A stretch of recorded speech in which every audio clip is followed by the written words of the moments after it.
So today we continue again with chapter 14 of the Gospel of Mark. Let me give you, before we begin with the chapter, it's a very long chapter which consists of 72 verses, and we are likely not to complete it in a session or two. It's going to be a long one which will finally culminate, with the Roman trial of Jesus. So let me just give you a broad overview of what we will be expecting in chapter 14, which is one of the longest chapters in the Gospel of Mark. It is a chapter that consists 72 verses, so twice the length of most of the chapters in Mark. Jesus has just, in the previous chapters, had conflicts with the temple authorities, which came to head on. Okay, we have seen that in chapter 12.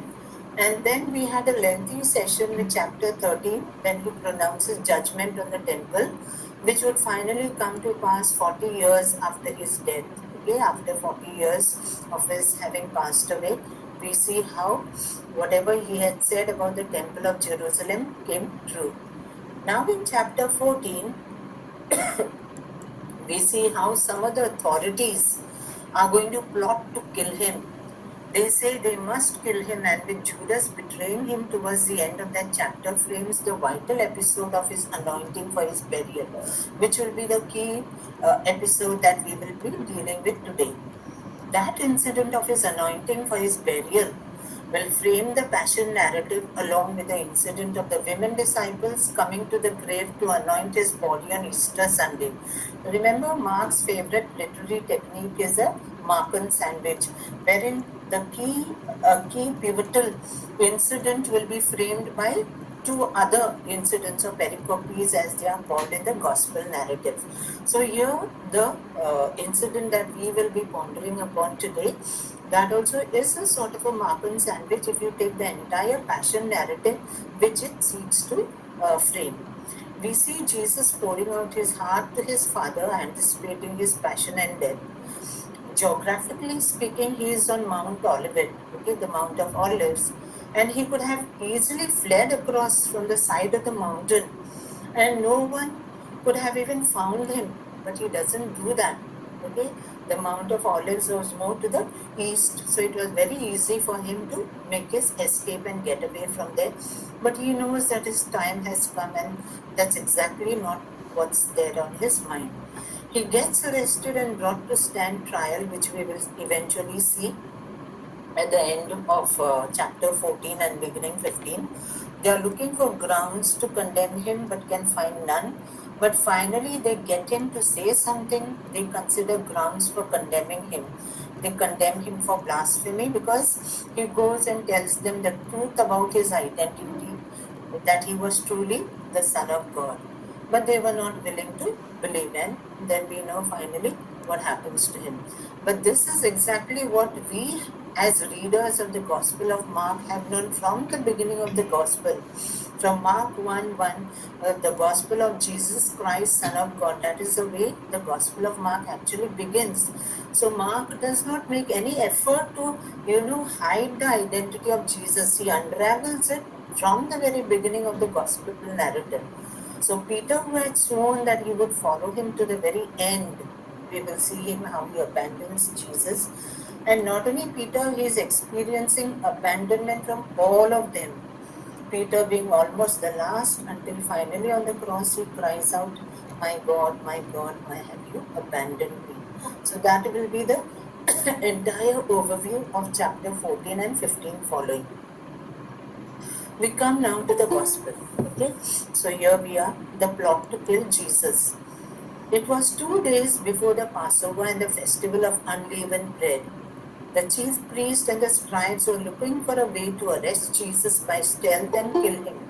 For they said, not during the festival, or there might be a riot. So you see, they are obviously very, very scared. Let us, break this down. The backdrop of the plot that is unraveling. They have all come together and they are finding out ways and means how they can, put an end to Jesus, because he's really become a big pain in their neck. Let us have a look at what is the backdrop to all these events that are now going to unfold.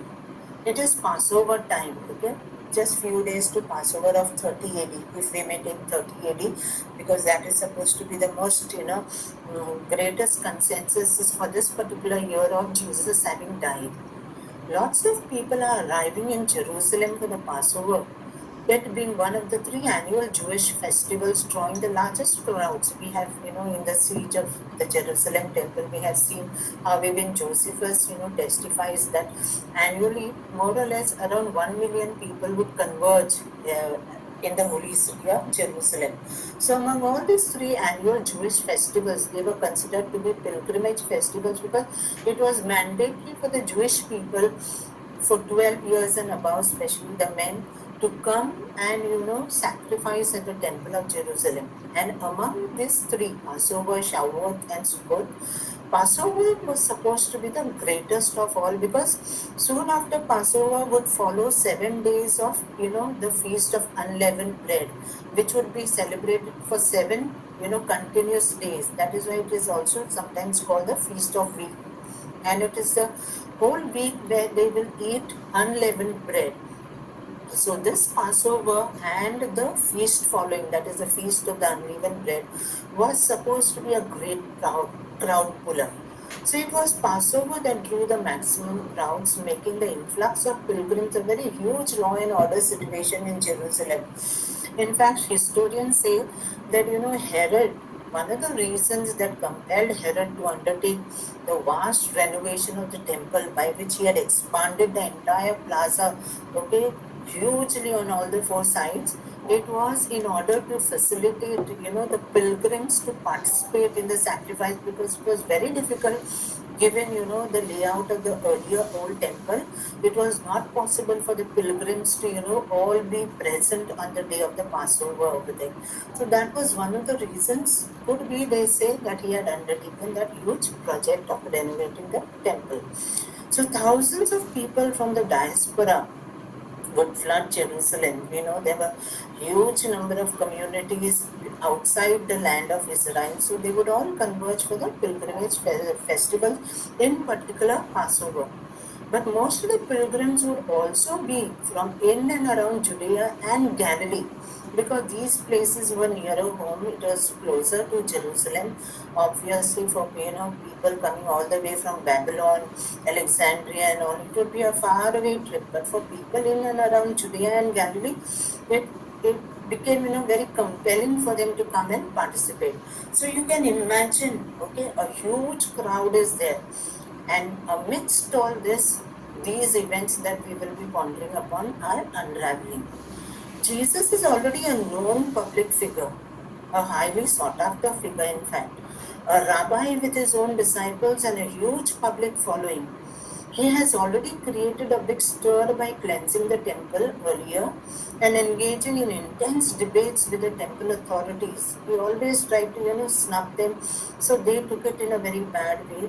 So it was a head-on collision, okay, between Jesus and the temple establishment.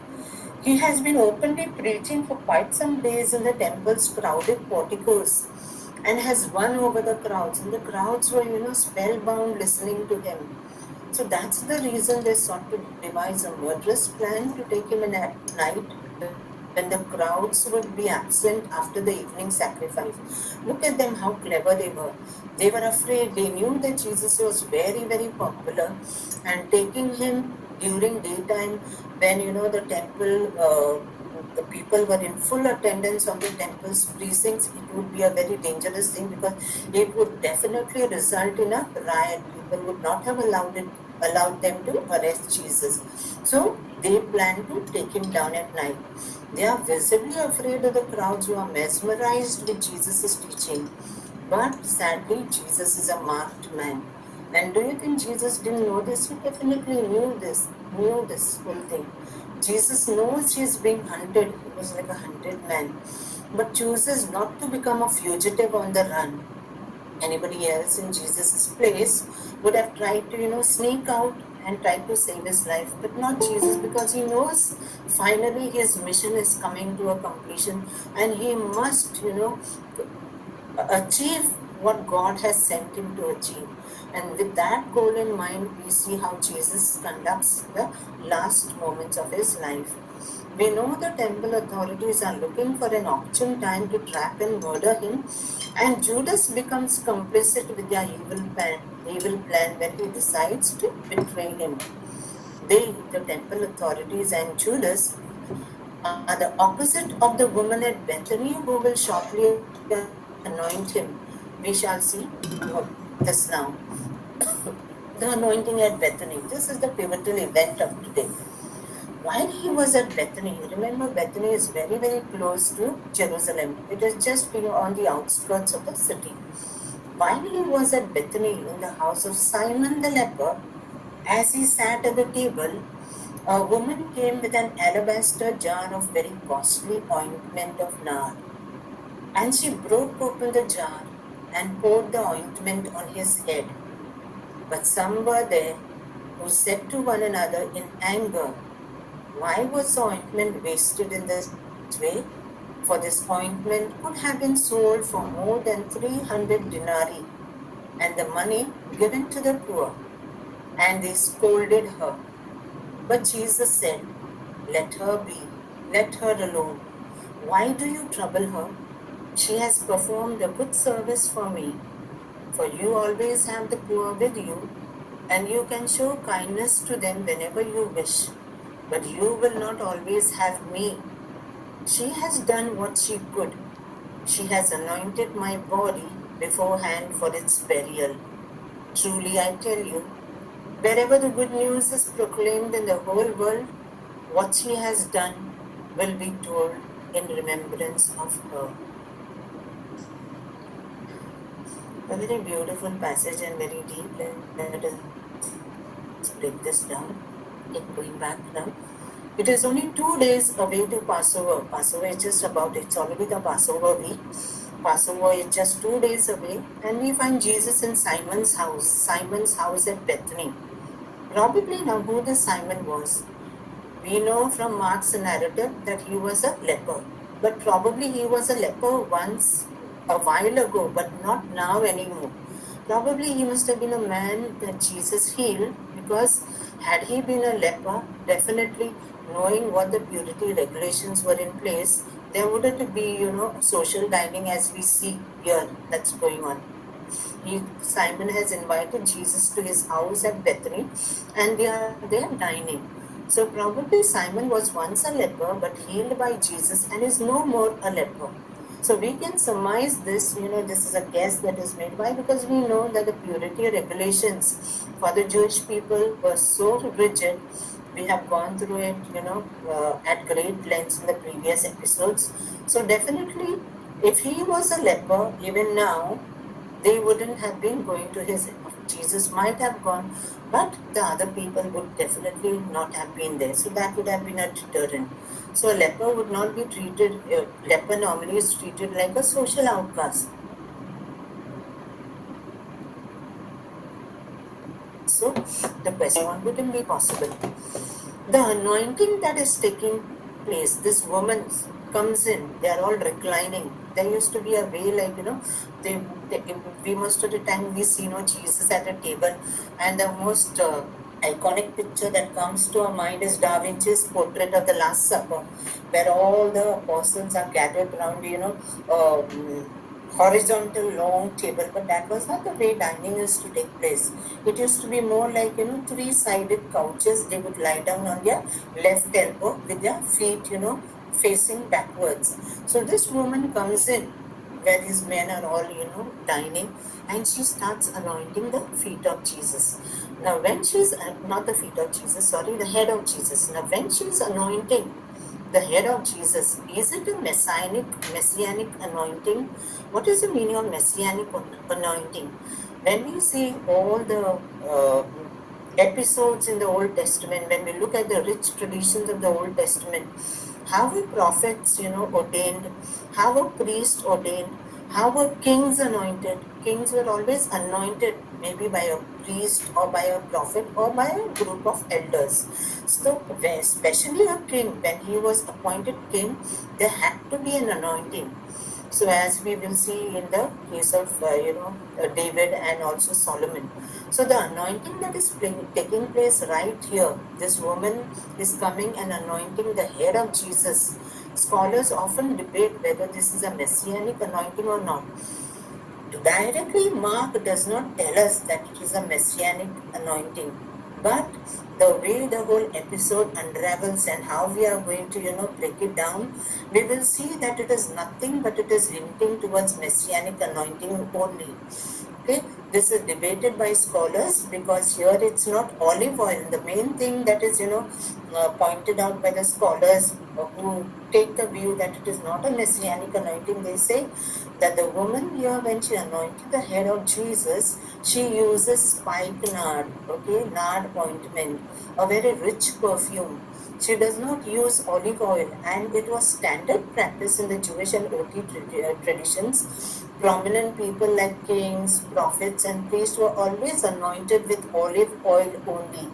This was standard practice to initiate them in office because olive was considered to be very representative and sacred. So a king would be anointed by a priest or a group of elders, like we see in the case of David, being anointed by the elders of Judah, and Solomon also, after the death of David, he is also anointed by the high priest Abiathar, and the other kings of Judah as well, and of Israel too. Like I put out a picture here, with a vessel of oil, Samuel anoints David king. And in David's case, we have two anointings. One is at Hebron, where the men of Judah anointed David king along with Samuel. And again, we find another anointing where the elders of Israel also anointed him king over Israel. Because we infer this from these two crowns that are given to him. And here you see how this olive oil is being poured over the head. So this was a symbol that he was an adopted son of God. That was the meaning of messianic anointing, because the word Messiah in Hebrew, Mashiach, is a form of the verb to anoint. It comes from the word anoint. So Mashiach is the anointed one, the one who has been chosen by God to represent him. So here, as part of his investiture, a king in the line of David recited the words preserved in Psalm 2:1. I will proclaim the decree of Yahweh.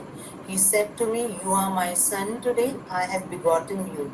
So when the king was anointed, he became the begotten of God, means he became like the son of God in relationship to God.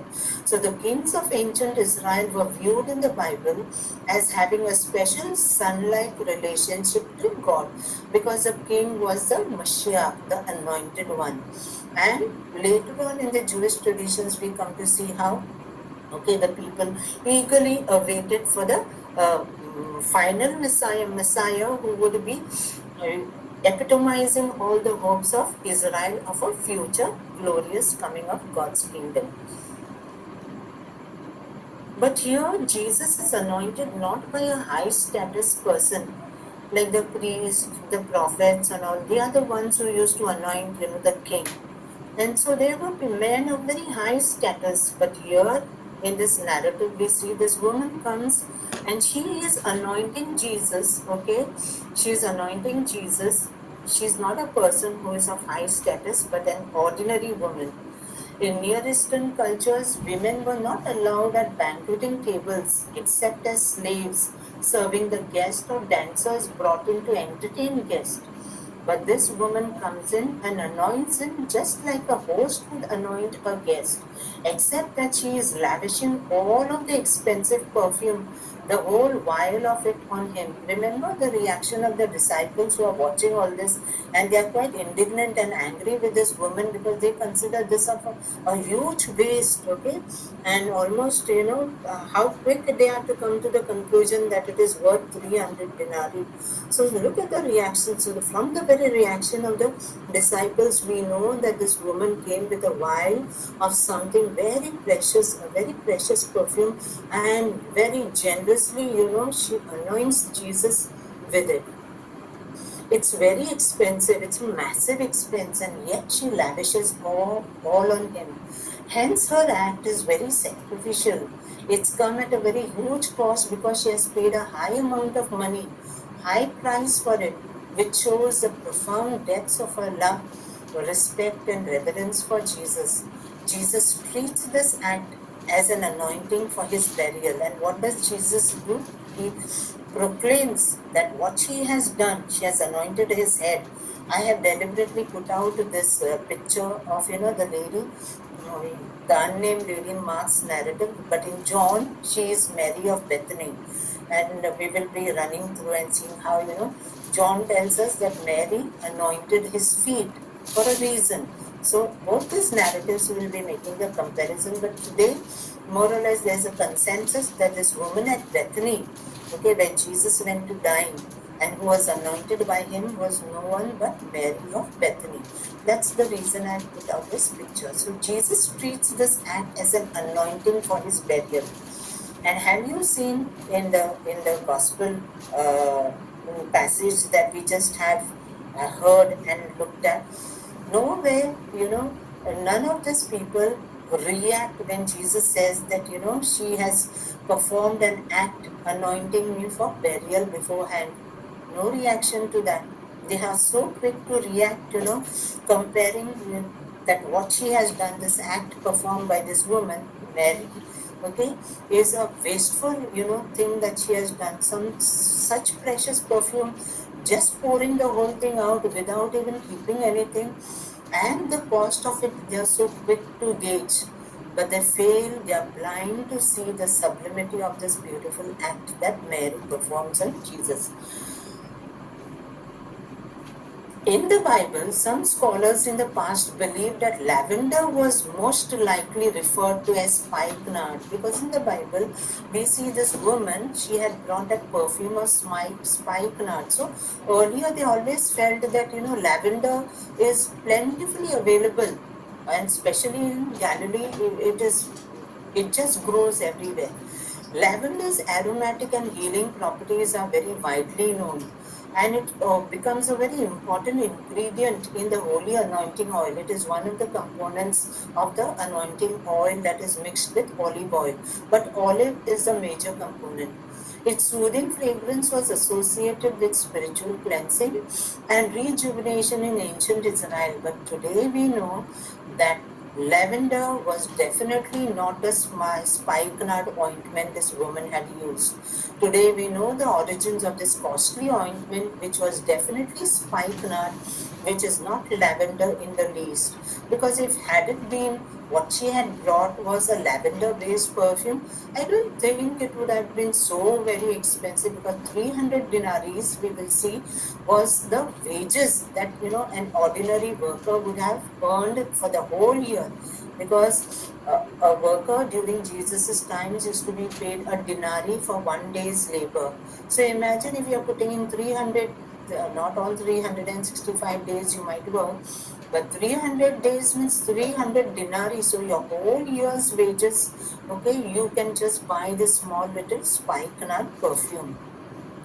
From the lavender is plentiful everywhere. So obviously, if it was based, if spikenard was lavender, then that perfume wouldn't have been so very expensive, and these people wouldn't have made a big deal about it. So definitely lavender is not the one from which this perfume was made, but lavender is abundant all over the countryside of Galilee, and also in the Negev desert also sometimes you find it. What is this spikenard? This spikenard from which this ointment was made was an aromatic herb, of this particular family, valerian family in scientific terms. In India, it is called Jatamansi, and you'll be quite surprised that this spikenard did not grow in the Middle East or anywhere. It is only, it is a herb that grows only in the Himalayan regions. Surprising, no? It has many hairy spikes shooting out from its roots, and it is called by the Arabs. The Arabs were the biblical Nabateans, who used to call it Sanbul Hindi, the Indian spike, and it was very the book of Deuteronomy, which is far more ancient. So these Nabateans used to trade with this. So this was a very important element of the spice trade. It was imported from an early age from Arabia, India, and the Far East. So although spikenard is a very small plant, it is very difficult to cultivate because it can grow only at very high altitudes and in cold climates of the Himalayas. So these type of conditions are very difficult to be created, and that's why this is a very rare aromatic root, and the price of extracting oil from it is highly exorbitant. So as we can imagine, this oil proved rare in the first century Middle East, and when they could find it, it cost a great deal because of the distance and how difficult it was to make and produce. So see, when they say it was, that small alabaster jar that a woman was carrying, or if you would like to say Mary was carrying, it was quite a small quantity, and yet it was worth an entire year's wages. So highly sought after, very expensive, and yet Mary uh, somehow procured it. It tells us that maybe their family, Lazarus, Martha, Mary, they came from a well-off family. They were people of means, and that is why they often provided Jesus and his companions. So traders took the route across the spice routes, and spikenard became a luxury oil used by the wealthy or saved for very special purposes. And this is the ointment that was in the woman's hand in the narrative of Mark. And it is with this she anoints the head of Jesus. In John, we will see it is Mary anointing the feet of Jesus. This is how actually it looks. Okay. To make the oil, people would dig up the roots because the oil would be not in the leaves and all, it would be in the roots and the rhizomes. So these parts had the oils containing the popular and strong scent. So workers would clean, dry, and crush the roots before distilling all that into the oil. It was thick with an amber color. Can you see it? A little yellowish in color. So the oil, when it was extracted, a huge amount of roots and rhizomes would yield just a small quantity of that oil, which was very strong in its scent and its perfume, and that is why it was so highly prized and sought after. When applied, spikenard oil would produce a powerful aroma and would last a long time afterward. They say that the scent of the perfume could last even sometimes beyond 2 days.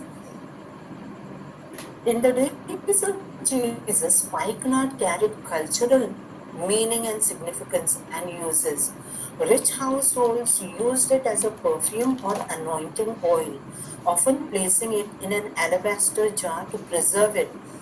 Now, alabaster itself is a soft stone and highly prized and expensive, and that is the reason the moment an alabaster jar would hold any perfume, it would indicate that whatever it contained was something very precious and costly, increasing the cost. Due to the expense, people would save it for an honored guest or religious purpose. Additionally, decomposing bodies of the dead begin to smell. So families and friends would use spikenard in burial customs. Grievers would anoint the bodies of the dead to overwhelm the scent of decay. This dignified the dead and made it more comfortable for visitors to come and express their love. So, and we know that in Jewish traditions, burial customs meant a lot to them. They gave a lot of importance to burial. Because of this practical uses and the cost, spikenard represented devotion and honor. It is only a person, who deserved high honor, high, person who somebody who deserves your highest praise. Only such a person would be, anointed with this spikenard oil. It was a very rare honor. It was worthy of kings. John 12, which is a parallel narrative to this Mark's narrative of this anointing, records how Judas expresses the cost 300 denarii. Mark also mentions 300 denarii, but he does not tell us that it is Judas who says it. In those days, one denarius would be a day's wage, hence 300 denarii would be a year's wages. So imagine that cost of that small alabaster jar with that ointment of spikenard, how precious it was. think about buying something that cost your yearly wage and what you would have done, what you would spend that on. Okay, we have our entire year's savings. Would we ever think like, like how Mary did, Mary of Bethany, as John says, that's what this woman did. Okay, she anointed Jesus's head. Would we also, without thinking, without a moment's thought, just gone out and poured out all her love and devotion the way she did? It's very important to think about that. Now let us look at the identity of this woman, because this is a big question in scholarly circles. Who is this woman? Mark doesn't give her any name. But John, when you read the narrative of John, I've put it out in the next slide for you to compare. In John chapter 12, 1 to 8, it is clearly he calls her Mary, the sister of Lazarus. And in fact, this incident also, this pericope in John chapter 12, 1 to 8, it comes soon after, okay, the Lazarus is raised to life. Okay, so she is the sister of Lazarus who anoints Jesus. So John does not hide her identity, but Mark does. Simon probably, many of them say, might have been her father. Okay, he might have been their father or could have been their uncle. We do not know for sure. Okay.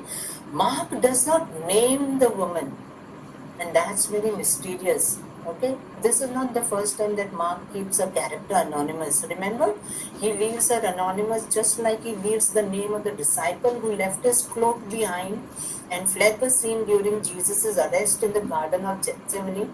He left that character anonymous. We will see it in the Passion narrative in the coming episodes. Okay, that person also, he cryptically reveals that he was watching Jesus being arrested.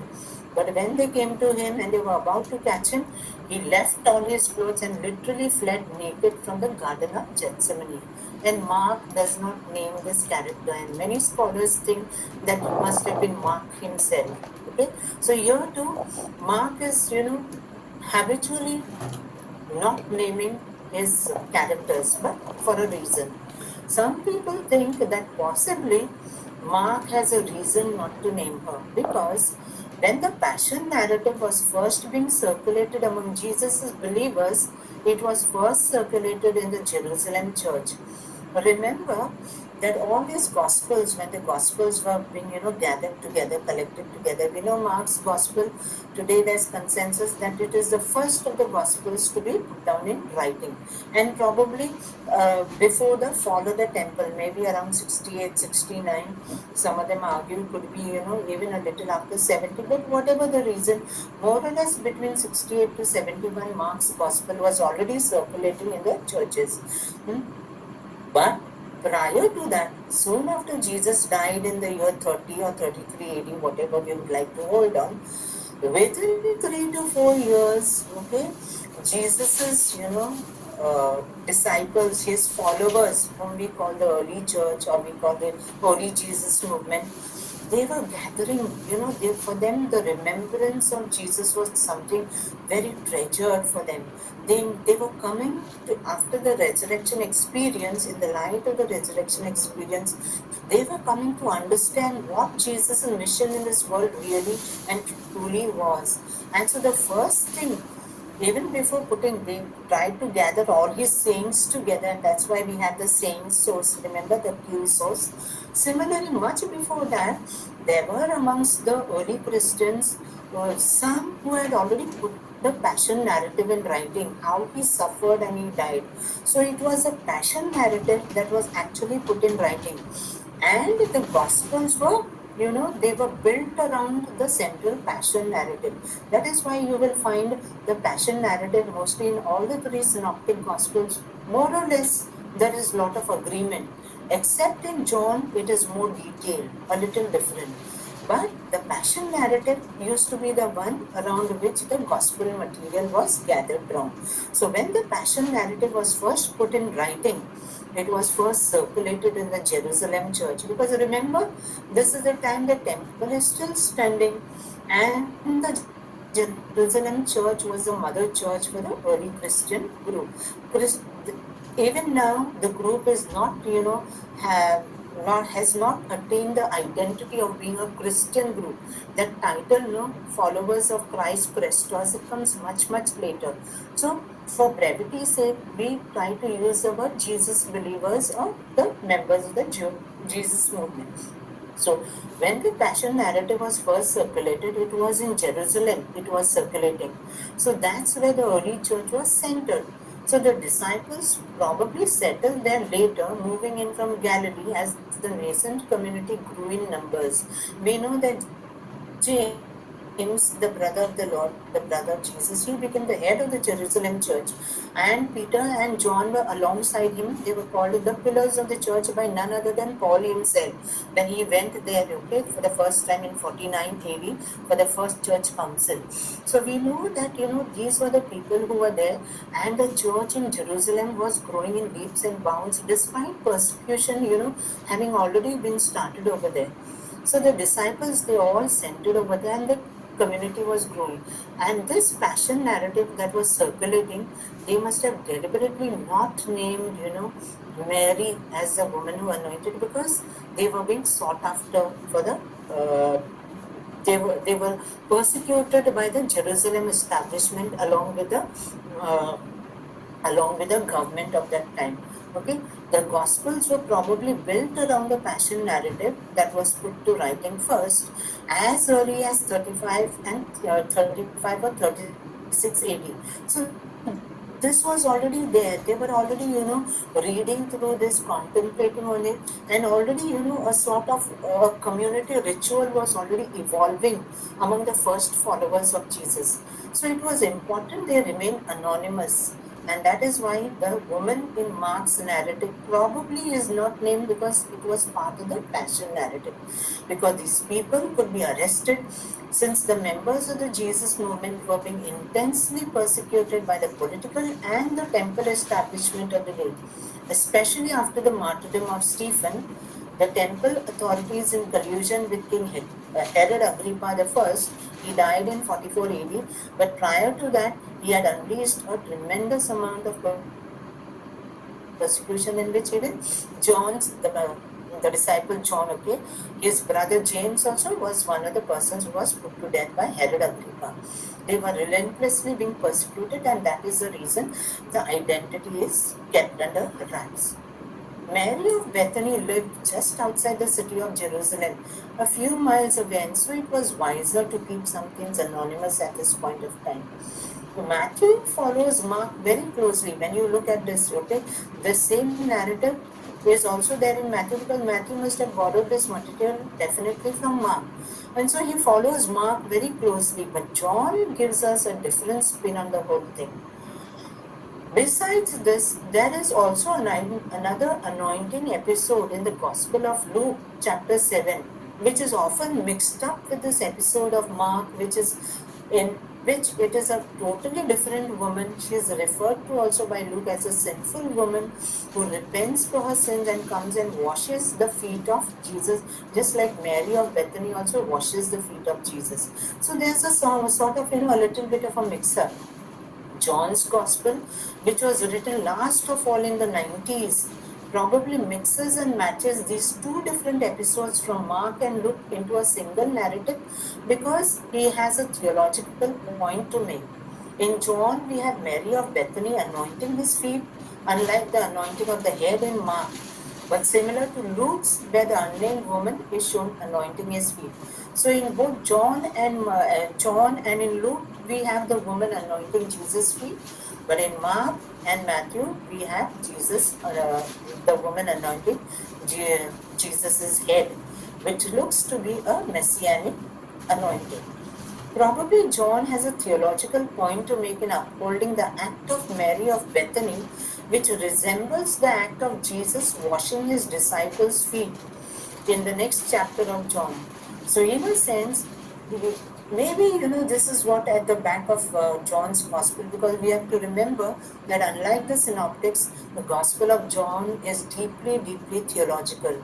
So, maybe he is trying to project Mary as an example that Jesus follows. Okay, so in a sense, Jesus is following her example and then exhorting all his disciples to do the same thing. This is the way we have already seen what Mark has narrated. Here I have put out, okay, the narrative according to Luke, and here we have according to John. So here we see Luke also tells us he begins as one of the Pharisees, that Jesus has gone to his house for his dining. But then later on, as he progresses through the narrative, he says, Jesus spoke up and said to him, Simon, I have something to say to you. So it's understood that this Pharisee to whose house he had gone was Simon. Okay, and Luke very without mincing words, okay, he mentions here, and a woman in the city who was a sinner, having learned that he was eating in the Pharisee's house, brought an alabaster jar of ointment. He also does not mention what that ointment is, but only mentions alabaster jar of ointment. But Mark tells us it was nard, and so also John. Okay, and she stood behind him and she wiped his feet after weeping, and wiped his feet with her hair. Similarly, like what even Mary of Bethany does in the episode in John. So here also we see, in John's narrative, he highlights, okay, and here in John we come to know that it was Judas who made the comment that why was this perfume not sold for 300 denarii and the money given to the poor. But what does Mark tell us? Mark remains silent. He doesn't tell us it was Judas who made the comment. Okay, it tells, like in general, it was the disciples who are reacting that way to the anointing by the woman. And in both the things, okay, Jesus definitely says, "Leave her alone. She brought it so that she might keep it for the day of my burial." But what does Mark, in Mark's narrative, Jesus says that she has anointed me for the burial in advance. Okay?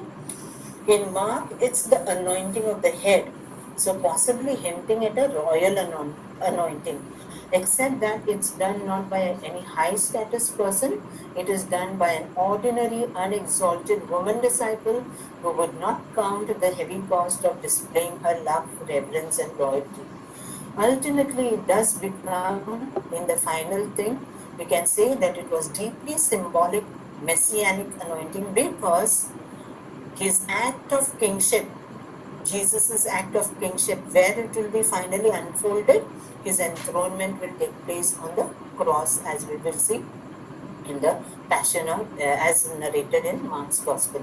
Because his act of kingship is going to be expressed when he is crowned with thorns with the label of King of the Jews. So he does become king. So Mary's anointing, or that unnamed woman's anointing of the head of Jesus, was actually preparing him not only for his burial, but proclaiming to the whole world that here, this is the real Messiah, the true King, the Son of God. Okay. At the same time, we must remember this, okay, anointing of Jesus has also taken place earlier. He was anointed by the Spirit back in chapter 1 itself. Remember, the Spirit of the Lord is upon me. He has anointed me to bring the good news to the poor. These are the quotes of Isaiah 61 that Jesus, when he is proclaiming his public ministry, these are the words that he makes. So he's already been anointed by the Spirit. But this anointing was needed, symbolic, to show, okay, and to symbolize that here is the true King, the true Messiah, the Son of God, which is the entire crux of Mark's Gospel. The story is going to be told wherever the Gospel will be told. That's what Jesus says, and he promised, and that's what we heard today. Why is this story so very significant, and why did Jesus proclaim and uphold this, great act of this woman, Mary of Bethany? Why is it so very significant? Of course, it is first and foremost because of her humility. The least will be the greatest. That has always been the dictum and the norm in Jesus' way of life. But also, it's the anointing for his burial. She may not have seen it that way, but she has gone way beyond what the disciples have done. The male disciples simply cannot measure up to her, or the other women disciples also, who followed him right up to the cross and his tomb, which we shall see in chapter 16, okay, towards the end.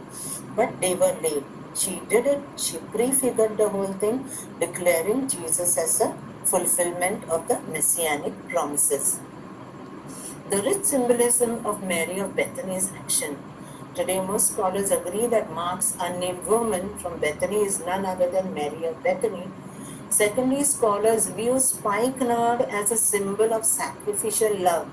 Imagine from where Mary must have, brought it. Many of the scholars surmise that maybe Lazarus had already died. Remember, just prior to that, Jesus, brought him back to life. So when Lazarus probably had died, she must have obtained this precious spikenard perfume to anoint his body. Okay, but that was probably not required, or maybe it was required. She must have used it, but brought another reserve of it. But whatever it is, whatever the way Mary acquired it, she acquired in her full understanding, with her full will, because she wanted to demonstrate the depths of her reverence and love for her Lord and Master. Between the alabaster jar and the spikenard, both were very precious. Even the alabaster jar itself was very expensive. Mary used something worth a great deal of money, buying something worth your year's wages for a 5-minute act of worship. It looks, very extreme. She went to the very extreme. And how long did this whole act must have lasted? Barely 5 minutes. And for this 5-minute act, okay, Mary was willing to, bring the whole world at the feet of our Lord. And yet, Jesus received it as acceptable worship and love. Jesus did not protest, no, no, no, why are you doing this? No. Look at the way Jesus, with all honor and with all sense of gratitude, he accepts this, demonstration of love and worship from his beloved disciple. Mary held nothing back, revealing that true and reasonable worship is offering ourselves as a living sacrifice. To use this oil for Jesus, she clearly treated him like a king or royalty. Okay, the very fact, the preciousness and the rareness of that perfume, she showered the whole thing literally on his feet, okay, and maybe, as Mark says, on the head. She treated Jesus truly as a king, because this was a tribute fit only for a king. As Messiah, Jesus fulfilled the Old Testament prophecies about the eternal king who would bring a great, peaceful, and just forever kingdom. So what Mary could see, okay, that insightful vision that she had, that here was Jesus, who is the fulfillment of all that was promised by God in the Old Testament, something which his close disciples also could not see or fathom. Mary recognized him for who he was, and that was the beauty of the whole thing, and that shows the depth of this beautiful act. Contrasting with the religious leaders and priests who rejected him, who could not see what he was, what worth he was, and so also his own disciples who were blind to the sublimity of that moment. Okay, here was something very beautiful that was unfolding, but it was all watered down by this, ungenerous comments, especially of Judas, and maybe sentiments voiced by some of his disciples as well. How petty they could have been.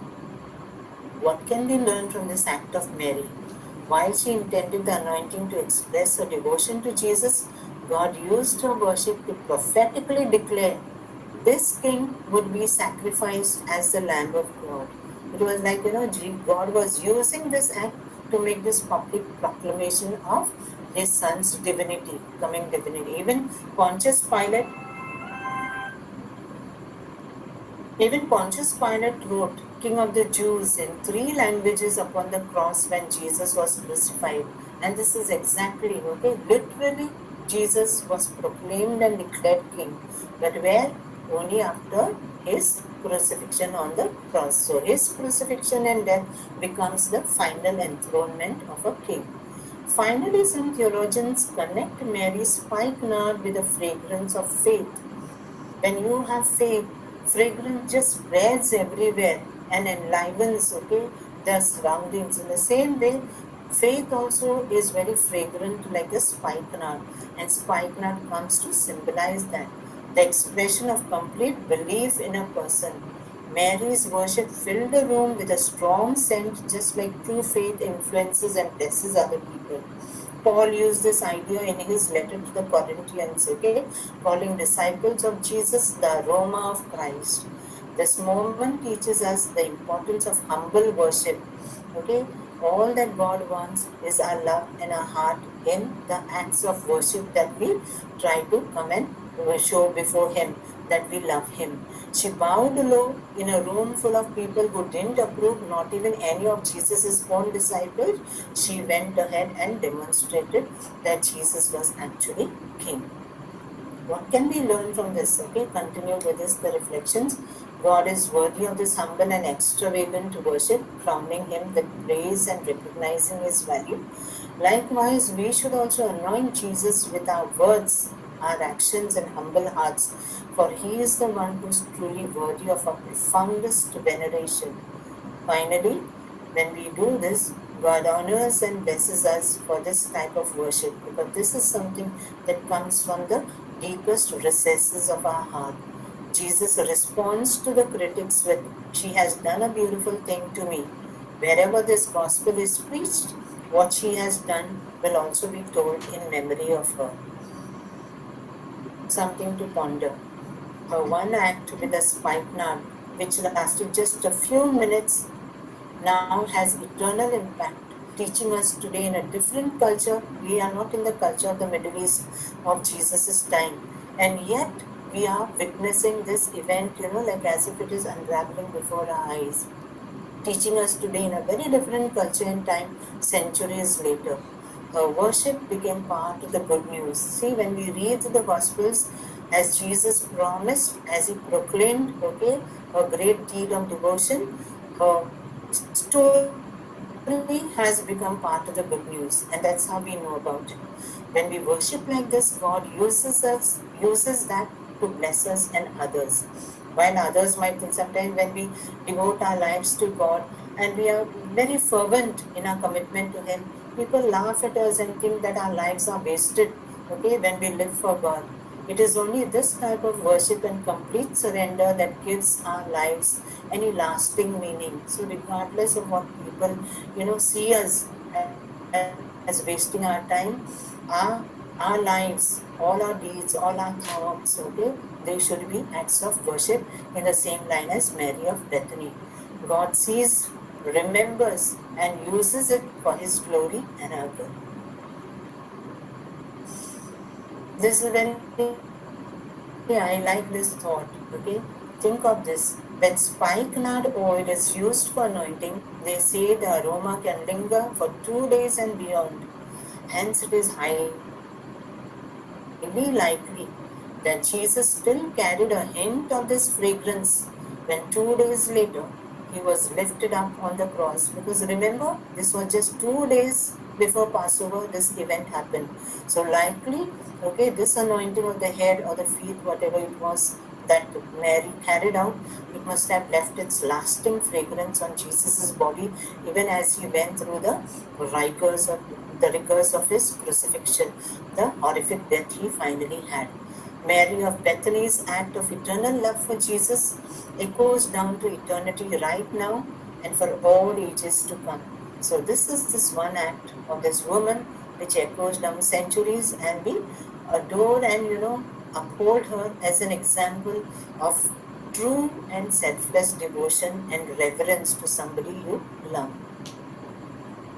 Coming to the reaction of the disciples, we find the disciples complaining about the waste of money as usual, okay, focusing on small issues that really don't require their attention. Okay, they are complaining about the waste of money in the pouring out of the perfume to anoint Jesus, and they are saying this money could have very well been used, okay, to help the poor. Like as if Jesus did not care about the poor. We know that Jesus he was always concerned about the poor, which is so much demonstrated in all the episodes of the Gospels. But this is a one in a lifetime act, and Jesus deserved to be shown this love and devotion by all, not only by Mary of Bethany, but by all. But it's only this woman who does it, not even His disciples, not even His family. Hence, it's a very special act what she did. And when we contrast this with Judas, who betrays, okay, And he even put a price on the perfume that she had brought for Jesus's anointing, just the way he would put a price on Jesus's life too. If we refer to Matthew's narrative of Judas's betrayal, we are compelled to ask, okay, Mark does not come out very strongly with it, but Matthew names him. How much is Jesus worth? She thought he was worth everything. If we look at the whole thing from this perspective, how did she look at Jesus? What was Jesus's worth in this woman's eyes? Okay, we, whether you prefer to call her the unnamed woman, or you prefer to believe that she was Mary of Bethany, in her eyes Jesus was worth everything. Okay, the disciples thought that he was worth something, but Judas thought he is worth just 30 pieces of silver, for that's the price he puts on his master to betray him to the temple authorities. Think about it. So what a contrast. Mark does not tellingly get that way, but he does contrast what this woman does with what Judas did. We move ahead with the chapter 14. Now here we see what we have just talked about, okay? Judas Iscariot, who was one of the 12. Mark always uses, he never calls them apostles, he always calls them the 12. We know this, by now we are very familiar with these terms. Who was one of the 12, went to the chief priest in order to betray him to them. When they heard it, they were greatly pleased, because you remember in the previous that first part of the chapter, when we were going through it, they were looking for an opportune time, okay, to do away with him. So when Judas came and he laid out on, okay, when he was discussing with him, we do not know what really Judas had against Jesus. Many of the scholars in the past used to say maybe he felt that, when he would be arrested, he would really, he would be compelled to reveal himself as a Messiah. But those arguments no longer hold true. We can make out the way Judas's mindset is, everything for him watered down to money. He was the one, John very cryptically tells us in the same episode, okay, of the anointing, that Judas is the one who complained that 300 denarii worth of ointment was wasted on anointing Jesus. And John puts in the brackets and he tells us it's not that he had any love for the poor, but he was a thief and he used to always help himself to the purse, because in the community, Jesus and his disciples, they were always on the move. So definitely there was some sort of community management. And in a community, when you live together as a community, you definitely know there has to be somebody who acts as a bursar of the community, somebody who carries out all the financial management, somebody who controls the purse. And this was a man, Judas was the one. So definitely these arguments sometimes of the scholars that maybe, Judas, despite of having lived with Jesus probably maybe 3 years and more, whatever, Jesus having invested so much of his effort and time and energy in forming them, yet Judas was not formed. In fact, he turns out to be actually spiritually deformed. And it's not very difficult to believe that a man with such a mindset definitely was complicit with the people, okay, the Jerusalem priesthood and the authorities, the Sanhedrin, probably entire. Okay, he's complicit with them. He is the one who agrees to betray. Betray what? Because they needed to know where they could get hold of him, and that too in the dead of night. Because remember, they didn't want to come down and arrest Jesus when the people were there in the temple, because they were afraid of the people. So he began to look for an opportunity to betray him. So Jesus was already a marked man. Judas had already put a price of 30 silver coins on Jesus' life, and so the plan is already set in motion in the dark of night. And literally, a sort of a spiritual darkness descends on the heart and mind of Judas. We go ahead, the Passover with the disciples.